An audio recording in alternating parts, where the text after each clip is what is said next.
The hospital is within walking distance. John said this as he went so far as to let Tiffany out of the car.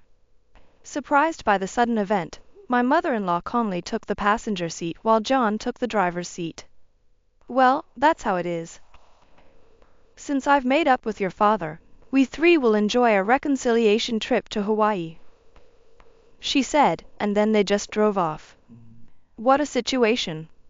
I was lost for words, too taken aback by the suddenness of what had just occurred. I'm sorry. With a cracked voice, Tiffany spoke to me, snapping me back to reality. At that moment, nothing else seemed to matter, and I immediately called a taxi to take Tiffany to the hospital, focusing only on that.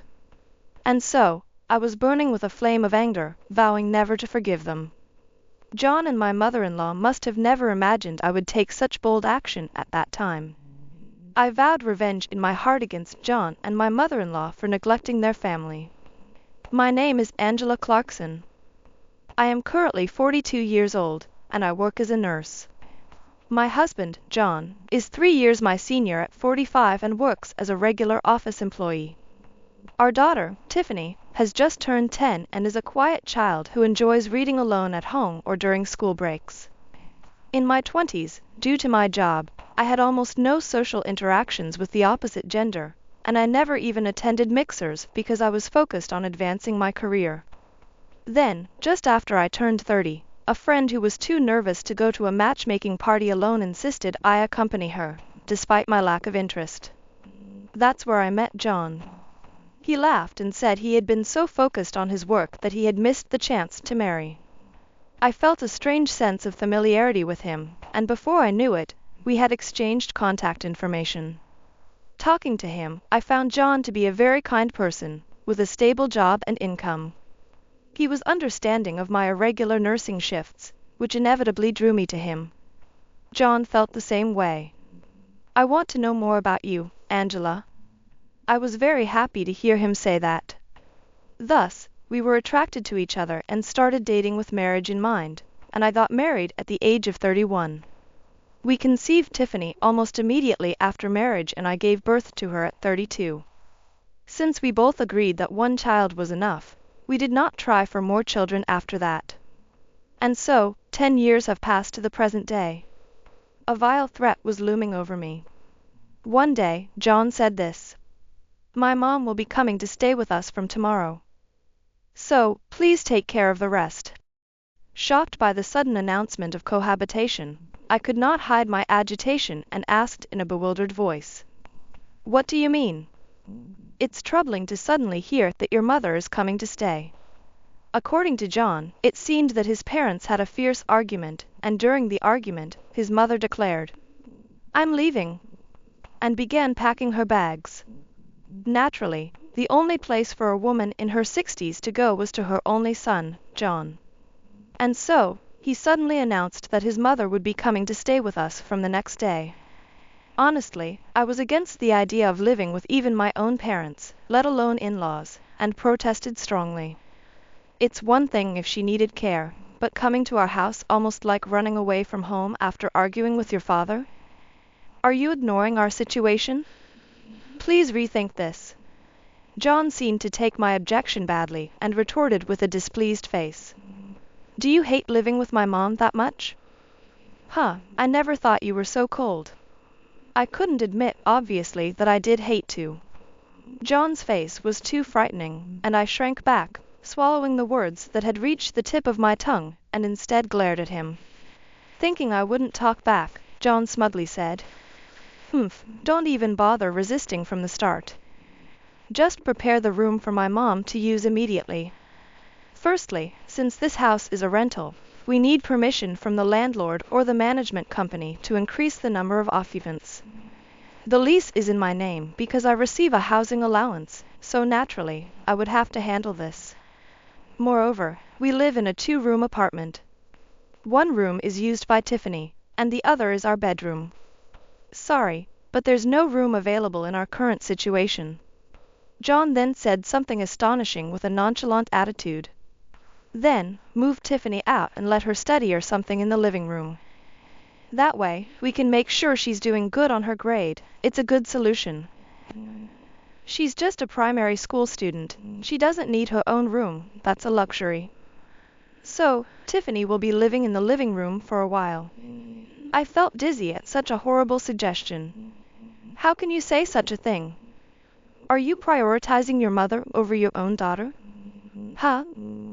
I didn't say that exactly, but I owe my mom for raising me. So, that's how it is. Despite my protests, John was unmoved, and as soon as Tiffany returned, he told her, "Your room will be used by Grandma from now on. So, start packing your stuff right away." I rushed to stop him, but Tiffany said it was okay and began moving her belongings to the living room. Watching her back, my heart ached, and my hatred for John seemed to swell. Lately, John neither does housework nor contributes much to living expenses, and he has been coming home late at night. I had been patient because Tiffany is still only 10, but seeing his attitude today, I felt as if I had finally reached a breaking point. And the next day, as expected, my mother-in-law arrived in the evening and exclaimed, "What is this filthy place?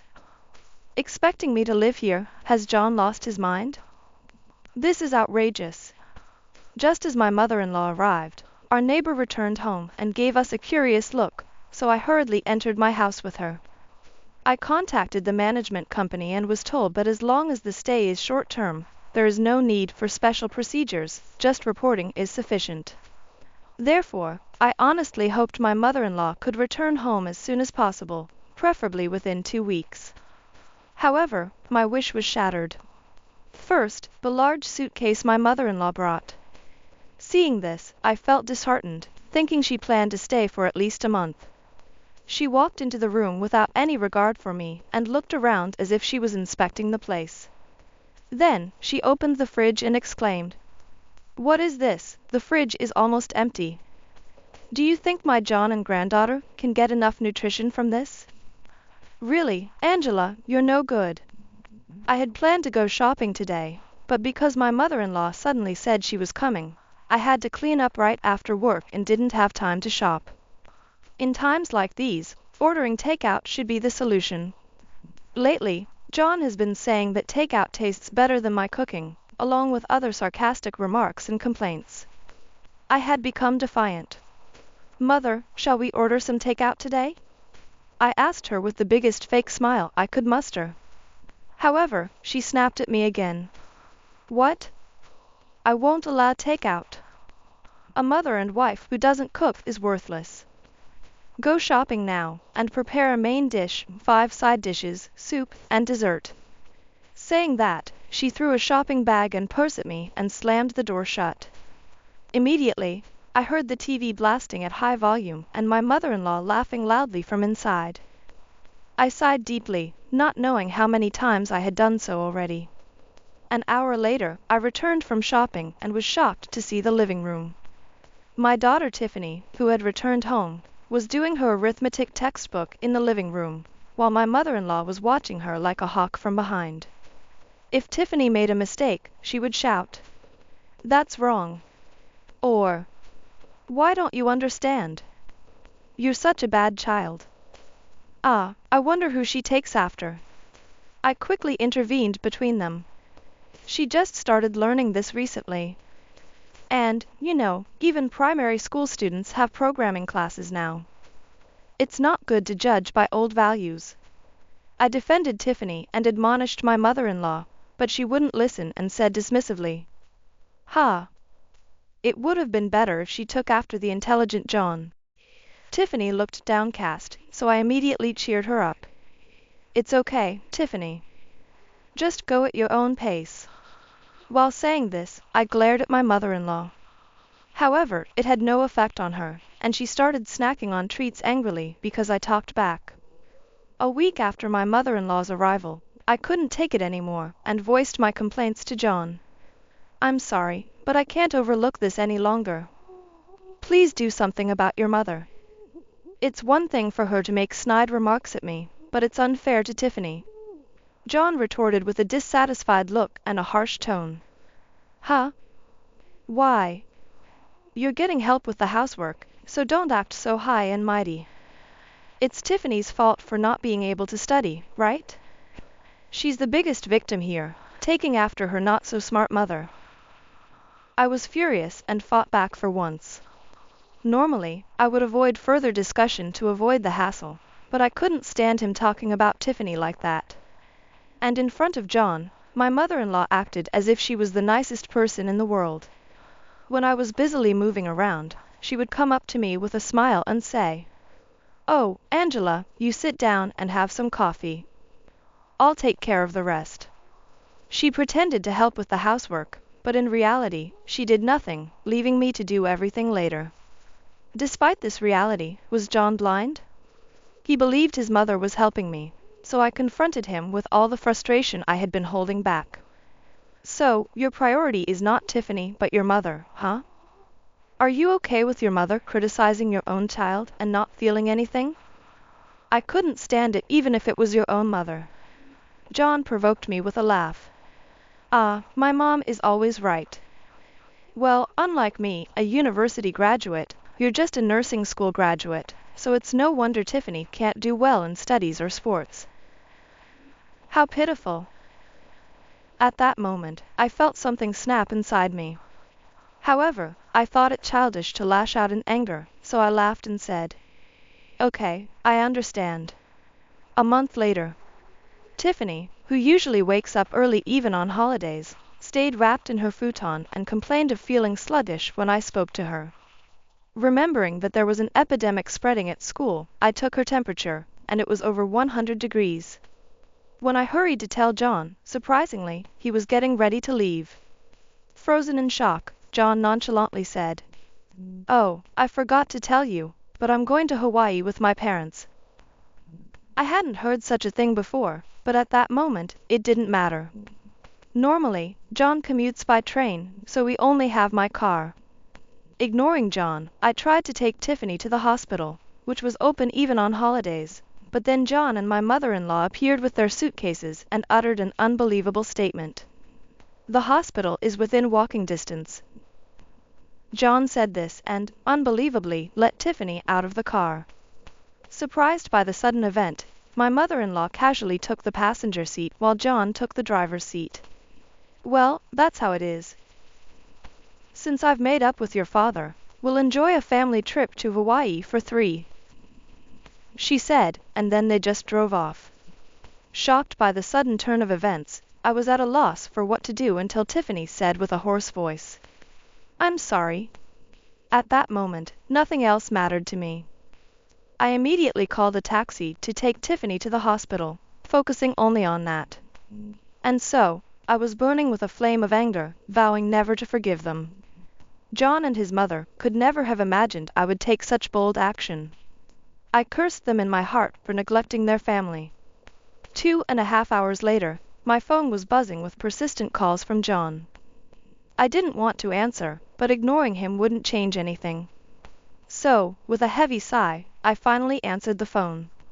Before I could speak, John screamed in a voice like a cry for help.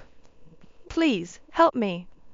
Wondering what happened, it turns out that John had a solo car accident on the way to the airport. In fact, my car is a manual transmission. John does have a license for manual vehicles, but it seems he forgot how to drive one since he commutes by train. However, he couldn't admit he was unsure about driving a manual car, especially in front of his mother. Of course, I have proper insurance set to cover spouses too, in case John might drive. So, there's nothing illegal about John driving the car. Regardless, since John took the car against my wishes, I thought the accident was his own fault. As I was thinking this, John said the next words. "The accident took so long to deal with, and now the flight time is getting close. It's your car, so you deal with it. It's all because this car is so hard to drive. It guzzles gas for nothing, and what's so good about this clunker anyway?" He started complaining, but it sounded more like the whining of a loser to me. Reaching the point of not caring anymore, I said with a smirk, "So what? You knew my car was a manual, right? You took it and drove off on your own. The responsibility for an accident lies not with the owner but with the person who was driving." "Oh, you hit a guardrail, didn't you?" Then, you'll be paying for the car's repair costs out of your own pocket. And of course, you'll also be compensating for the guardrail. After saying that, I hung up the phone. The phone kept ringing persistently after that, but I was at the hospital. Tiffany was told she needed further tests, as her condition was different from the common epidemic, and we were waiting for that. I had no time to deal with such selfish people, so I ignored the calls. Then, a notification for an email came in.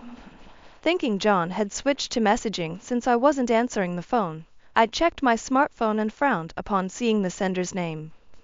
I thought my in-laws had joined forces with John, but while my mother-in-law was sending desperate pleas for help, my father-in-law's message read, "What happened?" Surprised, I replied only to my father-in-law, and that's when a shocking truth was revealed. Turns out, my father-in-law hadn't even heard about any trip to Hawaii. He was enjoying his day with his chess friends when he got a call from my mother-in-law about the accident, asking to be picked up. He thought it was just a prank for attention since she wouldn't say more than, "Just come," and seemed to believe Tiffany and I were with them, hence his worried message. Thinking that Tiffany and I were also involved, he sent an email out of concern. "Why did you reply to me, and not the two of them?" I immediately called my father-in-law to ask, and his answer was unexpected. "Just a hunch. Anyway, I'm currently separated from them, and just remembering recent events makes me not want to deal with it." Did my wife cause any trouble? He didn't even know his wife was staying with us, thinking her whims had merely dragged him into trouble. I swallowed hard and explained the situation slowly. "Your wife is currently staying with us. Today, she said she was going on a family trip to Hawaii with you and John and left for the airport." After I told him about the treatment my daughter and I received just before they left, he fell silent. After a pause, he finally spoke in a tone I had never heard from him before, low and serious. "That's unforgivable." About 30 minutes after talking with my father-in-law, a doctor called us to discuss Tiffany's condition. It seems Tiffany has acute gastroenteritis and needs to be hospitalized for a while. I sighed in relief and also felt guilty for the stress I must have caused Tiffany. Luckily, a private room was available for her. "How are you feeling, Tiffany?" "We got a private room, so rest up." I tried to sound cheerful when talking to Tiffany, but she looked guilty and apologized. "I'm sorry. It's my fault you're having a hard time, Mom. I'll fall behind in my studies because I'm hospitalized." "I'm sorry. I'm sorry." I rushed to her side and hugged her gently, reassuring her. "I'm not raising you because you're good at studying, but because you're my precious child. Live as you are, Tiffany." After that, my father-in-law contacted us upon arriving at the hospital, and Tiffany, who has always been Grandpa's girl, was overjoyed. They started chatting happily, discussing things like Tiffany's prize-winning painting contest, which he had boasted about to his chess friends. Then, an unwelcome call came in. "John and my mother-in-law. Because you didn't help, we missed our flight. We can't cancel, so the trip's money is as good as gone. You compensate for the trip costs for all three of us." My mother-in-law joined in, wailing, "We had a chance to make up with your father." I was outside the hospital talking, but their voices were so loud they sounded like they were on speaker. Then, my father-in-law, who had followed me, casually said, "Well, I wasn't invited to any Hawaii trip. There seems to be a third person, but who could that be? Not Tiffany, not Angela, and not me." Who, indeed? Neither of them expected my father-in-law to be there. They started to panic. "Wait, why is Dad at Angela's?" His voice, even through the phone, sounded weak and pale. I pointed out that they had lied and that my father-in-law had seen through it, contacting me directly. Then, my mother-in-law started making excuses. "Well, inviting your father was a lie. So this trip was just for the two of us." "Stop prying." It was practically an invitation to be suspicious. Against such an obvious lie, I couldn't help but laugh as I retorted, "No, what are you saying? I just checked, and the reservation clearly says for 3 people." They were speechless, suddenly falling silent. Recently, Tiffany had told me that my mother-in-law was using my computer while I was away, searching for something about Hawaii.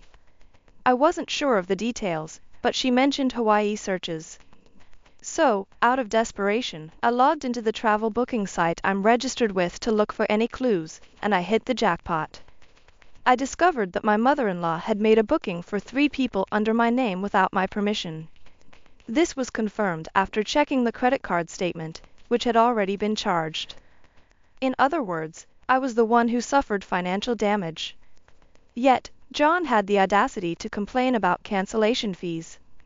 Furthermore, the fact that 3 people were booked was evidence, so I asked who the third person present there was. Still, John continued to deny it. My mom must have made a mistake with the number of people. So, it was really supposed to be just 2 of us. Oh, really? John sighed in relief after my response. Since the trip is cancelled anyway, come to the location I'm about to tell you. We'll discuss what happens next there. After saying that, I hung up. I told Tiffany I'd be back and left for a nearby diner to wait for them with my father-in-law. A while later, when the 2 showed up, John started complaining for some reason. The guardrail compensation isn't covered by compulsory insurance, so handle it with your insurance. I couldn't believe what John was saying and retorted. What? You're the one who hit it. It's your fault for not paying attention, so you pay out of pocket, right? What nonsense are you spouting? Staring him down, John recoiled a bit. Then, my mother-in-law chimed in. That's not important right now. So, Angela, what did you want to talk about? Being somewhat grateful for her attempt to move things along, I said. I checked, and the dash cam showed not only you, my mother-in-law, and John in the driver's seat, but also an unknown young woman in the back seat. Their faces tensed up at my words. Actually, the dash cam installed in my car is quite high-tech. It allows for real-time video checking via a smartphone app. Of course, it's also possible to review past footage directly from my smartphone. The car is a pretty good model, so having robust security measures in place, especially for theft prevention, has paid off. I hadn't imagined this security feature, installed in case of theft, would uncover John's infidelity. Lying about going with your parents and actually planning to bring your mistress? Thanks for leaving such clear evidence. Their faces turned even bluer in contrast to my smile. They probably thought removing the SD card would erase the evidence. I revealed that I had been suspicious of John's behavior and had been gathering evidence of his affair. I had planned to confront him with divorce once I had solid proof, but then my mother-in-law moved in, and Tiffany fell ill, delaying my plans. I had been contemplating divorce from the start. The 2 remained silent, unable to respond, until my usually quiet father-in-law spoke up. Like mother, like son, huh? Mother, you can't say much because you've been cheating with a younger man yourself, right? John, unaware of this, was shocked and looked at my mother-in-law, who was embarrassed by her affair being exposed in a public place. At your age, being deceived by a much younger man. And you thought you were in love? Talk in your sleep. My usually quiet father-in-law revealed his deep anger. It seems the reason my mother-in-law left home was this, ultimately her own doing. Yet, she had the audacity to blame my father-in-law, claiming she did nothing wrong before shamelessly moving in with us. Disgusted, I couldn't help but look at my mother-in-law with scorn. I won't interfere in your affairs. But John, of course, we're getting divorced, and I'll have custody. Expect to pay child support and compensation, as well as covering the accident repair costs and the Hawaii trip. John then apologized, not caring about the onlookers. Okay. I'll pay for everything. Just don't contact her, please. The reason I heard was astonishing. It turns out John's mistress was the daughter of a crucial client for his company, and she had no idea John was married. My mother-in-law, liking that the mistress came from wealth, unashamedly suggested deepening their bond with a trip together. The innocent party took this seriously and even lavished praise on John for his driving of the old manual car, as seen on the dashcam footage. Puffed up by the praise, John's carelessness led to crashing into a guardrail. My father-in-law and I could only exchange looks and wry smiles at such a ridiculous cause of the accident. He told them to sort things out themselves and then parted ways, eventually leading to John contacting me. If it gets out that I was dating the president's daughter under false pretenses, I'm definitely getting fired. Please, I'll do everything you say. Just don't tell her, okay? We're still husband and wife, right? Can't you show some consideration in the end? I was a good husband who supported you, after all. With a smirk, I responded to John's attitude. All right. Then I'll expect you to listen to everything I have to say. But never bother me with pathetic apologies or pleas for help instead, okay? Ha, ha, as if I'd ever say something that lame. All right, deal. Thus, I proceeded with the divorce from John, securing a significant amount for child support among other things, closing the chapter on our marriage. But the real drama was just beginning. What's going on? She found out about the affair. Some time after the divorce, John called me in agony. I realized I had forgotten to block his number. As I pondered this oversight, John began to vent his frustrations. This is the worst. The president of the client company insists on apologizing to you and is furious with me. You broke the promise not to tell her, so give me back the money now. While listening to John complaining, I couldn't help but wonder why I ever married such a person. Then, I decided to reveal a truth that John hadn't even considered. You know I'm a car enthusiast, right? And the president of the company you mentioned, he runs an auto parts manufacturing company, doesn't he? Actually, I've been a customer of his for a while. I took the car you wrecked for repairs there. Then, by chance, his daughter, your mistress, saw the car and screamed, exposing everything. See? I didn't break any promise. Realizing what I meant, John groaned. The woman he was having an affair with was working hard as an apprentice auto mechanic at her father's company. It was only natural for her to be shocked when a stranger brought in the car her boyfriend had crashed for repairs. When asked, I simply stated the truth. My ex-husband crashed into a guardrail, causing a solo accident. Since the car is in my name, I brought it in for repairs. The mistress pieced everything together and explained the situation to her father, leading to John's company finding out about the incident. Her father was furious, questioning what kind of upbringing John had to cheat with his daughter while being married. So, I lose everything? Kicked out of my home, no money. Disowned by my dad, and all I have is my burdensome mom. And now, I'll lose my job too? His complaints were his own doing. If you had lived properly, this wouldn't have happened. Your actions are to blame. Take care, and don't contact me ever again. I made my feelings clear and hung up, ensuring to block John's number this time for good. Later, when my car was fixed, I reluctantly learned about John's fate. As expected, he was fired from his company. Not only did his misconduct contribute, but it was also revealed that he had been embezzling company funds. Though offered a demotion if he returned the stolen money, John, burdened with a significant debt from paying me, had no such means. So, he was dismissed without much ado. His mother remained dependent on him. At their age, without money or work, they had no choice but to live together in a cramped one-room apartment, paying a mere $200 in rent. The divorce between his parents went through without asset division or compensation, as per his father's offer, which his mother accepted. Yet, their life became one of extreme poverty. Tired of scrimping on bread and vegetables, John's mother ordered expensive food delivery, leading to a police-involved dispute. Eventually, she started working part-time at a store. Despite the unfortunate circumstances, no one sympathized with her due to her own actions leading to this outcome. As for me, life continued as usual post-divorce. I had been covering most of the living expenses originally, and Tiffany and I continued living in our home, so there hasn't been any change in our living environment so far. Interestingly, perhaps because she was freed from John, who was always nagging about her grades, Tiffany's marks have improved a bit, ironically. Especially by the time she reached middle school, her grades in art were so good that she expressed a desire to pursue a path in the arts. As a parent, my role is simply to respect my child's choices. Even if it might be a thorny path, as long as it doesn't lead her astray from a good life, I'm prepared to let her pursue her interests to her heart's content. Look, I won first place in the contest again. Impressive. You really have a talent for art.